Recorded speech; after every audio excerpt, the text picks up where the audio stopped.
एक बार की बात है, एक प्यारे से जंगल में बंटी नाम की एक छोटी सी गिलहरी रहती थी। बंटी बहुत तेज, थोड़ी सी जिद्दी और बहुत ही क्यूरियस थी। शूज हर चीज का रीजन जाना होता था। ये क्यों, वो कैसे, ऐसा क्यों होता है। जंगल के सब जानवर उस प्यार करते थे, लेकिन उसकी दड़ी उसे हमेशा एक बात कहती थी, बंटी, हर चीज जानने की जल्दी मत करो, कुछ चीजें समय के साथ ही समझ आती हैं। एक दिन बंटी पेड़ पर बैठी थी और अपना फेवरेट अखरोट खा रही थी। तभी उसने देखा कि एक पुरानी घड़ी, क्लॉक जैसा कुछ जमीन पर पड़ा है। वो घड़ी बिल्कुल अजीब थी। उसमें नंबर्स उल्टे सीधे थे और उसकी सुई कभी तेज कभी स्लो चल रही थी। बंटी ने सोचा, ये क्या है, जंगल में घड़ी कैसे आ गई। वो तुरंत नीचे उतरी और घड़ी को हाथ में उठाया। जैसे ही उसने घड़ी को टच किया, अचानक हवा तेज चलने लगी और आसपास का सब कुछ घूमने लगा। ये क्या हो रहा है, बंटी चिल्लाई। कुछ सेकंड्स बाद सब शांत हो गया, लेकिन जंगल बदल चुका था।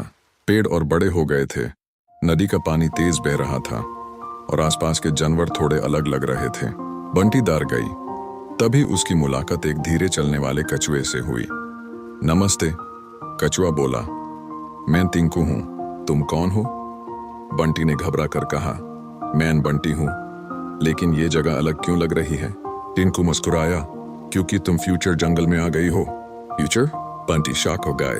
टिंकू ने समझाया, ये जंगल का आने वाला समय है, शायद तुम्हारी गदी तुम्हें यहाँ ले आई।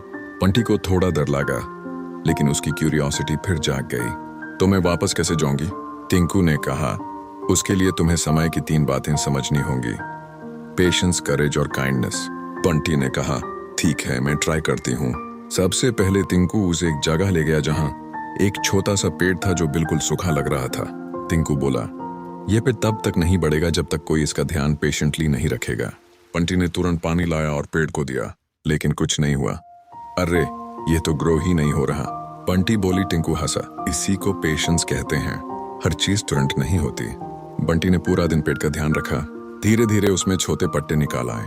बंटी खुश हो गई, वाह, ये तो ग्रो कर रहा है।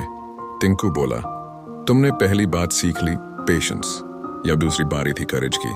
अचानक जंगल में जोर की आवाज आई। एक बड़ा सा तूफान आ गया, पेड़ हिलने लगे, हवा तेज हो गई। बंटी डर गई। मैं क्या करूं, टिंकू बोला। डर लगना नॉर्मल है, लेकिन भागना सॉल्यूशन नहीं है। बंटी ने हिम्मत जोड़ी और एक छोटे बच्चे खरगोश को देखा जो तूफान में फंसा हुआ था। वो तुरंत उसके पास गई और उसे एक सुरक्षित जगह पर ले आई। तूफान धीरे धीरे रुक गया। टिंकू ने कहा, तुमने करेज दिखाया। अब तीसरी और आखिरी बात थी काइंडनेस। थोड़ी दूर पर एक बुद्धि सी चिड़िया बैठी थी जो उदास लग रही थी।